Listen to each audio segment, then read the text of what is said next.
Good morning, my dear Christian friends. Today is Sunday, the first day of the week.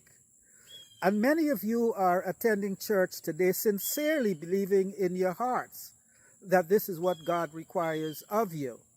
Because by doing so, you recognize and you honor Jesus' resurrection, because as the Bible teaches, he did rise on the first day of the week. But there is no such teaching in the Bible. The Bible does not endorse, the Bible does not teach, or in any way sanction the keeping of Sunday in honor of Jesus' resurrection. As a matter of fact, if we go to the book of Exodus chapter 20, where we'll find the 10 Commandments codified, the Bible tells us the second commandment that we should not make any graven images. And then he teaches us, "Thou shalt not bow down thyself to them, nor serve them. For I, the Lord thy God, am a jealous God, visiting the iniquity of the fathers unto the third and fourth generation of them that hate me."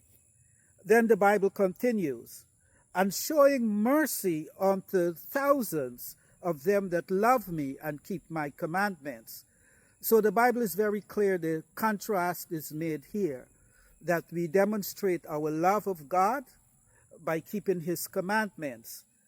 When we do otherwise, the Bible says that we hate him. Sunday's sacredness is an idol. And the Bible says that we should not bow down to them, nor serve them, nor worship them.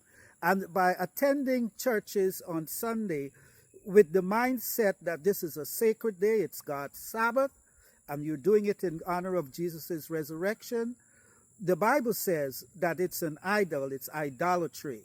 You're hating God. Jesus teaches us that in vain do they worship me, teaching for doctrines the commandments of men.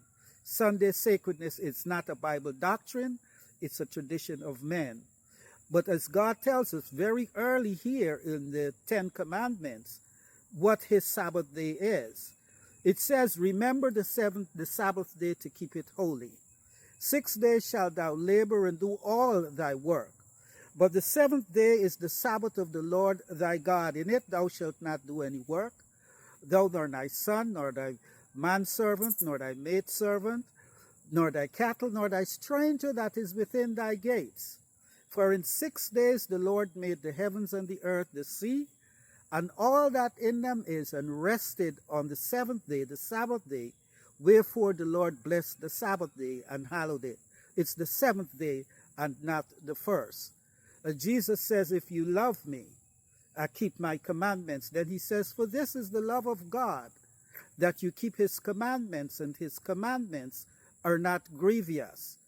The Bible tells us, Jesus speaking again, "If you keep my commandments, ye shall abide in my love, even as I have kept my Father's commandments, and as abide in his love." You see, my dear brothers and sisters, there is only one way to show your love for God. It's keeping his commandments. And the Bible tells us that keeping his commandments is always tied up with the love of God. So when you choose, for whatever reason, to do something opposite and quite contrary to God, you're not showing your love for him. You're showing your hatred for him. That's what the Bible says. I invite you today to stop hating God and begin to love him by keeping his commandments, particularly his Sabbath commandments. I invite you to visit our website at adventtruth.org, and there you'll find much more information that will help you on your journey to keep God's commandments, particularly as it relates to the second coming of Jesus. Visit our website at adventtruth.org, and there you'll find much information with regards to God's Sabbath, particularly as it relates to his second coming. God bless you and have a wonderful day.